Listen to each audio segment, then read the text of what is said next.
you have it on already? Paradise for snorkelers. Linda, what? Is it on? Turn it Yeah, off. Get the Shut thing off. over there. Okay, you found it? Yeah. Well, Linda, run it back. We don't want all this junk in it. Okay, go ahead. First of all, to start the interview, I'd like to have your full name. My name is Pauline Tomkos. And may I have your age in 1930? 1930. In 1930, I was 11 years old. Okay. What race? Female, white. Were your parents born in the United States? No, they were born in Cosenzo, Calabria, Italy. Okay. Were you told anything particular, stories about their immigration? I mean, anything that was interesting? No, well, the only thing I could say is that when my mother stayed in Italy for about 8 more years, longer than my dad, because he came over with all of her family. And so, because she had to stay over there and take care of his father, who wasn't well. And as soon as he passed away, then my dad sent for my mother, and she came over here, and she had my oldest brother and sister with her over there. They were born in Italy. Then the rest of us were all born over here in America. Did they come through Ellis Island? Yes, they did. Why did they come to the United States? Well, I guess they came because they wanted to make a better life for themselves. Did they change their names? No, No? they didn't change their names, but I noticed on the passport they got a lot of my aunt's names spelled differently than they were baptized with. Okay, when they got here, were they happy to be here in the United States? Well, I think they were all a little bit Homesick? homesick, and although I don't think most of them were, because the whole family came over together, all the brothers and sisters with the exception of my mother. Do you recall, or did you hear of any discrimination, being that they're Italian coming from the old country? Oh yes, we used to get that all the time when we were children. We used to be called wops and dagos and greenhorns and everything else. Where did you live in 1930? In 1930, I was living in Girard, Ohio. What was the area like? Was it poor, middle class, upper class? It was a poor, close to middle class, mostly poor, because they were mostly all foreign families gathered over there in that area. Would you call it rural, or would you say it was urban, like with more houses? I would say it was urban. Urban, Mm-hmm. more like where you could have animals, chickens and all that? No, you couldn't. Well, chickens, you have chickens, but that's about it. Okay. Rabbits. Did your family move around a lot? No, my mother just settled in Corey, Pennsylvania when they first came here. And I guess she was there about several years because 2 of my brothers and sisters were born there. And then they moved the family here to Girard, Ohio. And that's where my brother Pat and I and my little sister that died and my little brother, we were all born in Girard. Okay, well, let's see, let's get something on the family background. What did your parents do for a living? Well, my father worked in the steel mills, and of course my mother was just a housewife, as most of them were in them days. And but they had to work hard because they had to make all their own things, their own bread, raise their gardens, and can whatever they could can. Because you didn't go to the store and buy staples like you do now. Where did they work? Like, for instance, this place that he was working, was it a desirable place? It was a steel mill. I don't think it was desirable, especially in them days, because they didn't have any unions or anything, so Okay, things weren't as pleasant to work with as not like General Motors. until after the no, he worked in the steel mills, the McDonald's steel mills. Did anybody earn any extra income? Like, did your mother do anything on the side outside of being a housewife? No, the only thing she did, she would keep maybe 1 or 2 boarders to help with the Okay, income. wonders. Okay. How many children were in your household, living at one time, probably? Well, we were, at the time that I was born, we were 6 living, because by that time my oldest brother and sister had already married and left home. How many brothers and sisters altogether did you have, though?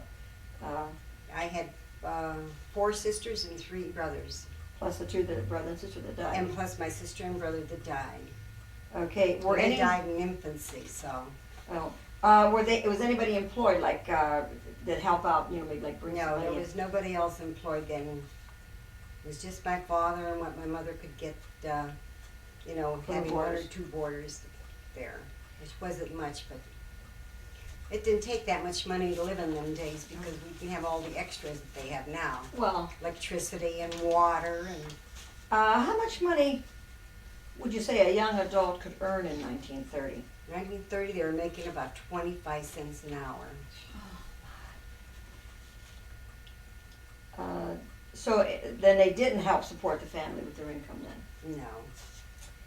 Did you consider yourself rich, middle No. class, or poor?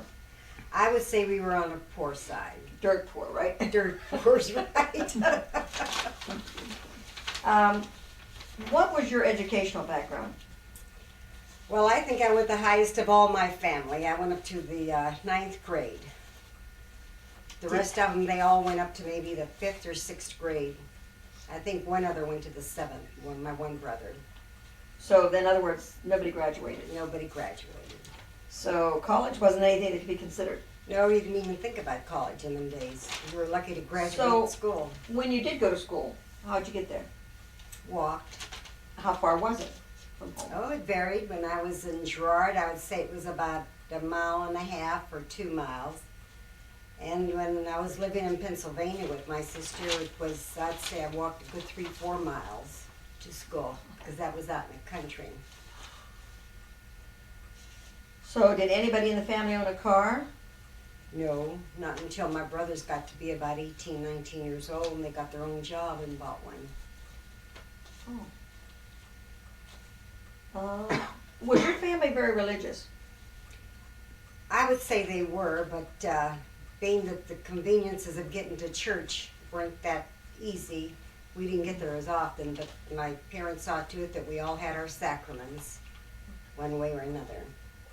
How did your religion play a role, though, in getting you through the Depression area? Praying a lot, or just Well, believing? Yes, I guess we would say that we prayed and hoped for the best, but we did it more silently than, because I said you just didn't have the transportation to get to church. But your parents did see that you made your command. Oh yes, we all had our sacraments. Did the churches help in any way in the family life, like doing anything to help you? No, really, they couldn't because they were poor themselves, because people didn't give in donations like they do now.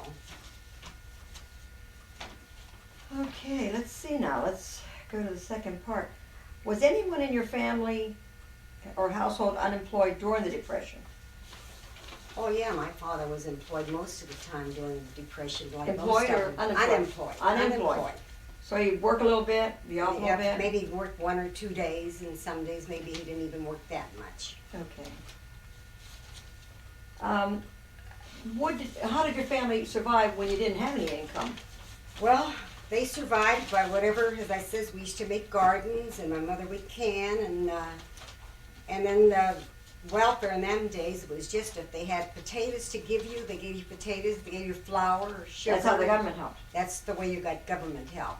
And then they also had soup lines in them days, where people used to go down and get buckets of soup. Oh. And but that was the extent of your welfare in them days. And if you needed some clothes or something, they would send you to a store and get you shoes or something, if they had the money to do it. But how did people feel about welfare back in those days? You know, getting handouts and things like that. Did they accept them like they do today? They just take it for granted that the government owes them? No, you didn't feel that way then because there just wasn't any work anywhere. You couldn't buy a job, then the way it's getting to be now anymore. But no, because most everybody around in that area was unemployed. And I mean, maybe some of them got more work, maybe they got 3 days of work. They managed a little bit better than the ones that weren't working at all. 3 days. But no, you just didn't complain about it because you just didn't know any better to complain. You just accepted it And you heard that they were giving something away for nothing, you just went down and got in line and got what you could get and bring it home to your family. Did the communities help each other during this time? Like we've got Red Cross, we've got United. Did they have anything like that? Not that outside I of the recall. government? Not that I recall. They might have had it, but they weren't exposed to the people like it is now. Okay, in other words, they didn't have money or food loans, or like you get food stamps, right? Yeah, no, you didn't get nothing. They didn't have any food stamps in them days. I don't think you That did. was unheard of. And then you probably couldn't have got a food line if you didn't have a job, or a food loan if you didn't have a job.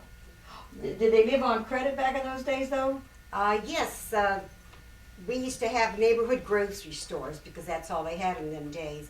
And if you had a good owner, well, a lot of times they carried you on credit for a while. Okay. And then when you did get to work a little bit, then you'd go up and give them something. They'd carry you for so long. Okay. How was homelessness handled? People that didn't have a home, did they just sleep in the Well- streets like they do today? No, well, probably some of them did, but they had orphanages then in them days where if you there were kids that didn't have parents or parents couldn't take care of them or something, they just put them in orphanages. Did you have water and electricity in your home? No, we didn't have it when I was first born. We did get electricity a little later, but we never had running water. We just had a pump in the house. We had a pump inside and a pump outside, and although we had a bathroom in the house, but there was no water to use it, so we had an outdoor toilet. Outhouse, we called them in them days. Okay. Well, then how'd your family cook, though? Oh, we cooked on cooking stoves.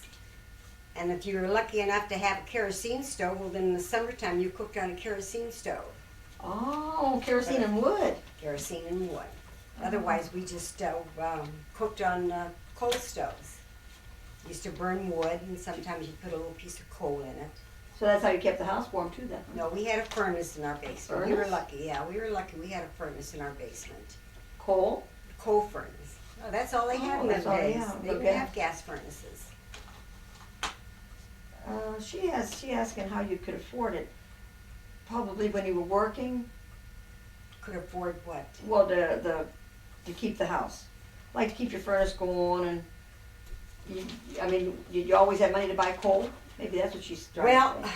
I'll tell you what, when we didn't have the money, what most of them used to do, because we lived near the railroad tracks down there, near the main highway, and a lot of them used to go down there and steal the coal off of the... That's what I think she's trying to get at. Off of the freights. Okay. Oh, now this is one I think I've heard. Did you get 3 meals a day? No, not always. Most of our breakfast from I can remember back in them days was, as I said, my mother used to bake about 16 or 18 loaves of bread just about every week. And we had an outdoor oven where it was baked. It was all made out of brick. And they used to use a long handle to put the bread in. And it was amazing because the women were used to trained to just put their hands in. They used to burn wood to heat this oven.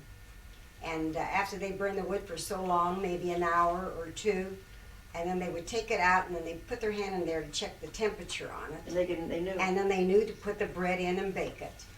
We used to put it in with these long handle shovel, and we used to made out of wood, and we used to pull it out like that. But what was a typical dinner, though?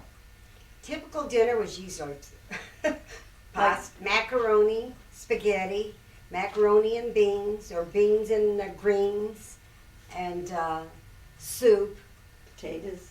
and potatoes. But usually, like they made soup, they usually try to put everything in it: potatoes and vegetable, stew. green beans, and make it like a stew.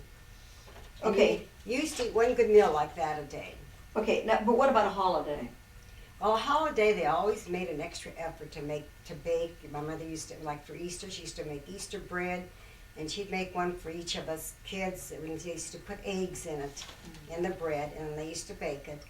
And they always managed for somehow to get a little extra food and put it on a table there and make an Easter dinner and a Christmas dinner. Those were our 2 big dinners. But we never got any toys or anything for Christmas. Whatever your mother could make with rags and things is what you got. We got we'd get a stalk and we'd hang it up, we'd find maybe a piece of fruit in it and a couple nuts. Sounds a little different. And we didn't complain because we didn't know any different. You didn't know any better. How did You you miss what you spend? never had, right? How did you spend your leisure time? I mean, what did you do for entertainment? Well, I'll tell you what, our parents used to always find something for us to do because everybody had to work in them days in the family. Everybody had to work in the gardens, everybody had That to was work to clean the entertainment? house. And if we did have any time, because families all lived close together, because we had small lots and their homes were built close together, because we didn't have the transportation to travel then. Because the only transportation you had was streetcars that just came to a certain area. And because where our streetcars, we still had to walk about a half a mile to get to the streetcar. But did the families get together, like for entertainment, like maybe? That's what we used for entertainment, usually the neighborhood families, like where I lived on the little street, we were 3 Italian families. And we used to get together and who would bring out whatever salami or sausage or something and bread and wine, because everybody made their own homemade wine in them days. If for some reason they always found money to make wine. Did you ever go to a movie? A movie was something I really can't say I enjoyed until I was about 14 years old. And at that time a movie was 10 cents to get in. And sometimes we didn't even have 10 cents to get in. But sometimes we had some friends that had a little bit more money. When they'd come, they would always hand us maybe a quarter or 50 cents and before they would leave. And so if we did, well, then we always managed to run down to see a movie where we had to walk sometimes about 4 miles to go see it. Do you remember any of the names of any of them, or have you anything ever stuck in your mind that remember the name of a movie or? Oh, I used to go see the Buck Jones movies and Clark Gable and Joan Crawford and Shirley Temple. I used to try to see every one of her movies if I could. Liked her. And so I say I like Clark Gable real well, and Robert Montgomery, and but they were all good actors back in them days. So they made mostly all good movies. Could you remember any radio programs? You did have a radio. Yeah, we had. Well, we got a radio later on. Yeah, I'm just trying to think. Yeah, I should have gone through them. I'm trying to think. I know there was a Kraft Theater that they had Bing Crosby on that, and they had For McGee and Molly? Figure McGee and Molly, and oh gee, I'm just trying to think what all those movies were. I wish I could have gone through all of that. Figure McGee and Molly, and then there was soap operas that they used to have on there, you know, shows. But I really can't remember too many of them. What type of music would you say you was listening to back in those days? What kind of music would they have? Like just Well, like today it's country western things, but back in those they days. had some of that, but they had more serenading music, like Okay. Have I Told You Lately That I Love You, and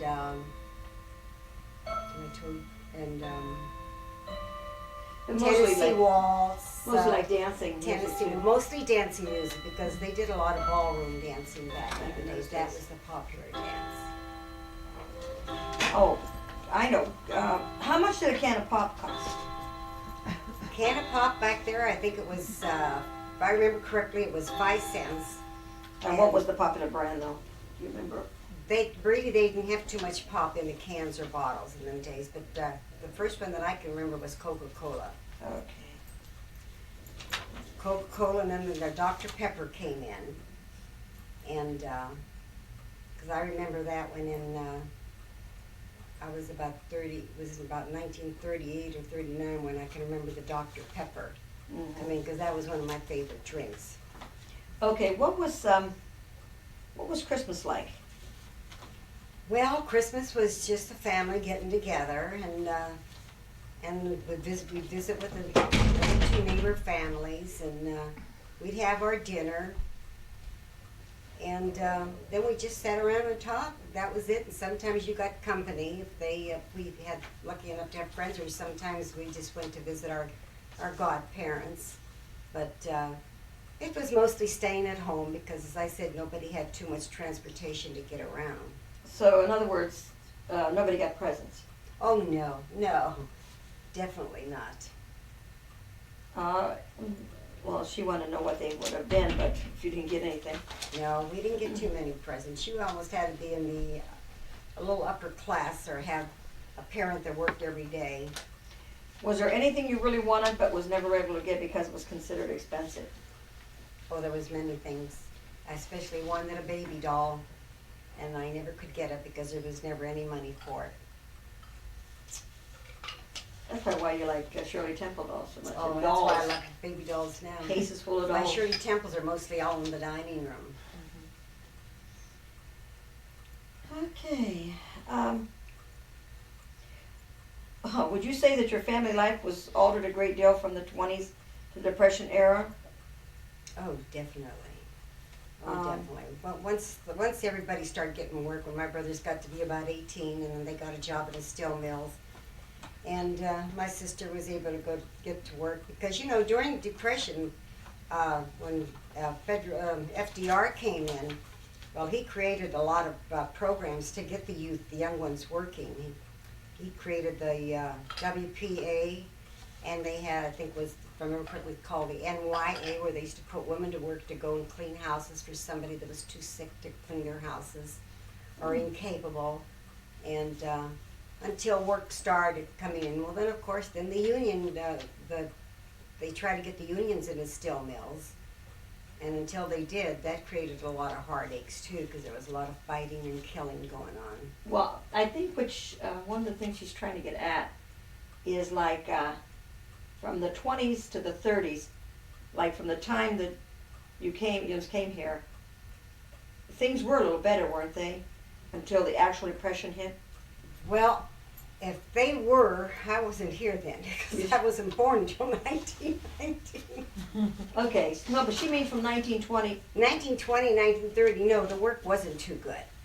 Either for you, I for mean, you people my back in the dad old worked country. out in Corey, Pennsylvania for a while, and then he was laid off, so that's why I think they come out here, because they were told that there was better work here in the steel mills. So in other words, as you got closer to the Depression, work got worse. Yes. Okay, then I think that's what. So then we came here, and my dad got a job in the steel mills, but he just never worked that much.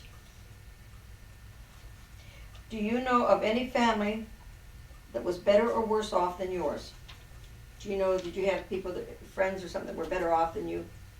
Well, your family? I would say the other neighbors on each side of us was a little bit better, even though they had large families, because the one, he was a painter, and he was in business for himself. And the other one, he worked in leather works, and there was a little bit more work in that one, the Ohio Leather Works, and that was in Girard, Ohio. So he was able to, they didn't seem to have it near as rough as we did. Mhm. But of course, I think the whole thing is that their fathers were a little bit more ambitious than my father was to work. Can you shut it down for a minute? Okay, now, let's see, marriage and some family views. What were some of the dating practices of the 1930s? Is it like today where they just come and got you and took you out? No way. No way. You wouldn't think of doing that. In the first place, you never went out with a fellow by yourself. You had to have an escort, but you didn't do much dating. Usually your parents, they picked a mate for you. It's either maybe a relative or a friend of another friend, and they would bring him over and they would introduce him to you to see if you liked him or if you were compatible with each other. And so then before you know it, they arranged the marriage, and that's the way it was in them days. Yeah, because Because you didn't go out dating with a fella. one of my aunts on my father's side came over and was married within 24 hours to a man that she didn't even know. Thank Oh God yeah, it worked out. I'm sure that happened many times back in them days. Because that was the only thought they had in their mind was to get their daughters married. What were your views on marriage and family? Did you, from your mother and father's probably, from the kind of marriage they had? Well, from the story that I got, my mother really never loved my father, but she was forced to marry him. The story that we got was that when they were in Italy, there was another fella that she liked, but I guess in them days, this fella was supposed to have been like in a better financial position than what my mother's family were in. And so they just didn't think that that would work, so they insisted that she was going to marry my father, which my mother didn't want to marry him, but after they practically forced her to, well, then she had to. But that's the way it was in them days. You didn't pick your mate. How much difference in years was there between your father? There was about 8 years difference according to their birthdays. Well, that's not too bad. As bad as some of them were 20. Did I give you the date of their birthday that I got? Yeah, from I you? have it somewhere. I gotta have it all typed in. Okay, so in other words, then your view of marriage was sort of strange then, because it wasn't based on a physical love. No, I think very few of them were based on physical love, because really, talking about sex or anything was just taboo. That was just something that you just had to participate in when you got married. But was he affectionate with your mother? Did he show her any kind of? No, he never showed any affection from my mother. And I'll tell you what, just being around a lot of the people in them days, I don't think you saw too much affection of any kind. Men just treated women like a doormat. And the ones that I was around in that area anyway. I'm sure there probably were exceptions. But a woman was just to get married and keep the house and have kids and raise them, and that was the extent of it. That's what was expected of women. There were no jobs for women to go out and work. So then your views on marriage is different than today, Very much so. because now Very much at so. least you can pick your own mate. Yeah. And now you get to go out with them to see if you like them and if you have the same interest, whatever. But it's altogether different back in them days, and which I'm sure probably was even different back in the wagon days. So then was premarital sex, was it an issue? Oh, then we wouldn't think of that. If you ever did anything like that, you would just get disowned from your family. Okay. And if a woman got pregnant in them days, she just had to give up her baby. They would send her out in hiding and say she was with helping some relative or something. They'd find some excuse. And they would normally give because away that your was baby. a shame. And then usually the babies were put up for adoption. And then in other words, abortion was not even thought of. Oh, I don't think they even knew what the word was. I really don't. They probably tried a little old wives things, wouldn't they have? Hot baths and stuff like that. Well, maybe I don't know if they did. I wasn't aware of that. Well, you're pretty young then, I But guess. I'm sure probably it wasn't too long after that probably they started learning about it. I don't know, probably first time I started hearing about abortions was about 1940, 1941 was the first time I ever became familiar that women had abortions. Okay, I think you answered some of the question already. What was the role of women like in those days? The cooking and the cleaning and having the babies. That's all it was. And if a woman did want to go out and work ahead of work, the only thing she could do was just go out and do housework for the wealthier people. And because there really weren't that many restaurants to do much restaurant work. I mean, if there were a few, some women worked in the restaurants. But otherwise, that's all there was just work. There was no shop work for women. It was very cheap labor. And labor was very cheap. When I started working at Packard in 1941, all I was getting was 59 cents an hour compared to what they're making now. Isn't that a big change? That is.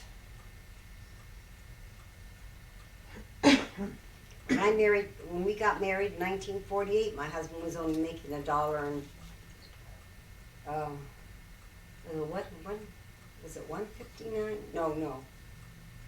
Yeah, I think it was about $1.59 an hour when we got married in 1948. What do you think about the women's roles today, though? I mean, it's pretty much different, right?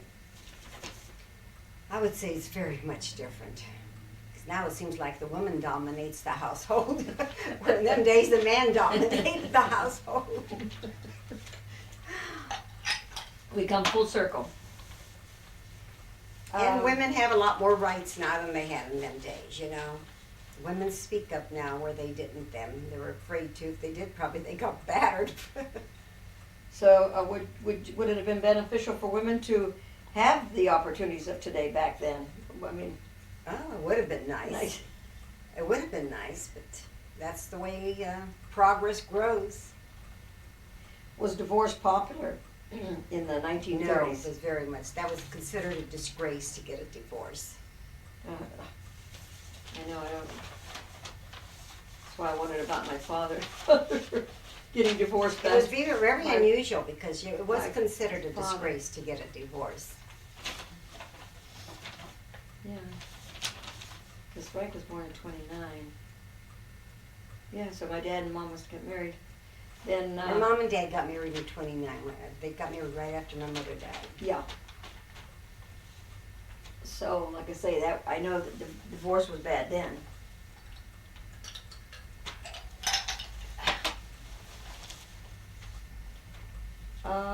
Oh, now we're gonna get on politics. Did your parents have a political view? We didn't talk much about politics. I don't ever remember my parents talking about politics because I really didn't even become familiar with politics until the era that Hoover and Franklin D. Roosevelt was going to oust Hoover out. And that's when the start of the Depression, you know, when Hoover was Herbert Hoover. And that's when because I think I was just hoping I could vote for Franklin D. Roosevelt because everybody wanted to get him in and get Roosevelt out. But that's my You first. mean get, That's when Hoover. I first got interested in politics. So then you would consider your family Democrat? Well, they said we were Democrats, but I don't think that my parents ever voted. I don't think my parents ever, because they really didn't even know how to speak English, so they couldn't have voted. Because neither one of my parents were educated. Oh, then you don't know when they become citizens. No, they never had become citizens. In them days, it wasn't as compulsory as it is now. I really can't remember what year that came in, where you had to go get your citizenship paper. But even now, see, you have to, if you're not a citizen, you have to go and sign in that you're, you have to register at the courts that you're not a citizen. In them days, I don't think you had to do that. I don't know if that came in about in the 1930s or something like that, where you had to start registering. And by that time, both of my parents were gone. No, my father was still here, but my father, he was still here because he died in 1942. So in other words, they didn't vote, No, they didn't vote. but they did like Roosevelt. No, they didn't know about Roosevelt. In My 1936? father, he heard about him. My mother was gone by then. But like 1936, did he ever get into politics? No, he never got into politics. Okay, what were some of the feelings that people had towards the government during the Depression? Did they, like today, everybody thinks the government's probably ripping them off and taking too much taxes. Were they afraid of the government? Well, I think most of them were because a lot of them, as I said, they came in as foreigners and a lot of them weren't citizens yet.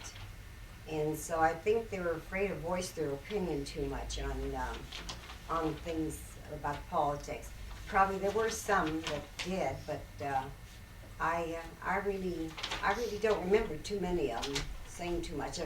I said naturally, yes, my mother, she was gone when most of us started getting interested or understanding about politics. That's Because we good. didn't even pay taxes until, I think it was 1940 that we started paying taxes, 40 or 41 income taxes. Do you remember what year that was when we started paying income taxes?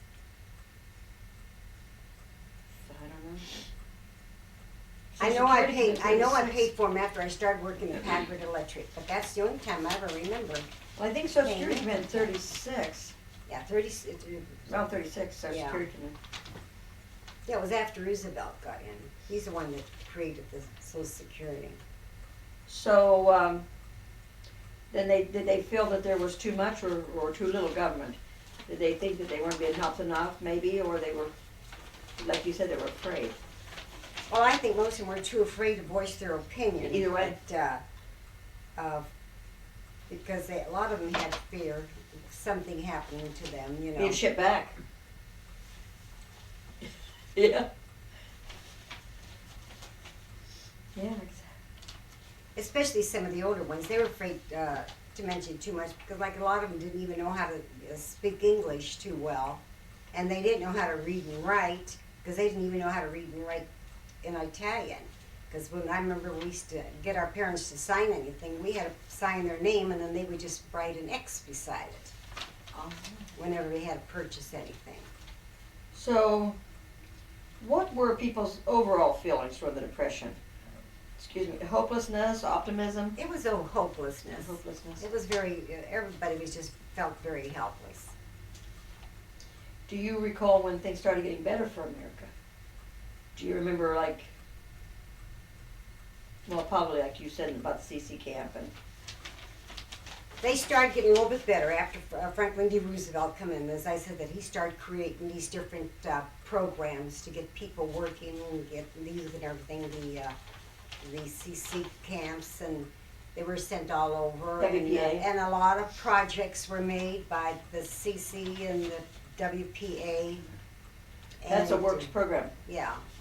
And because I remember the Hoover Dam, that's how that was built with that WPA work. And a lot of parks and everything. They were all big. So people were kept working because there was just so many people that weren't working. But you still see some The only bricks. ones that I think were lucky enough to have a good job were the ones that had started like in the steel mills, the very beginning, or people that worked on railroads, you know. They got to work because the trains. And probably kept people that going. had a little education too. And people that had a little education or training in some kind of Trade. a trade.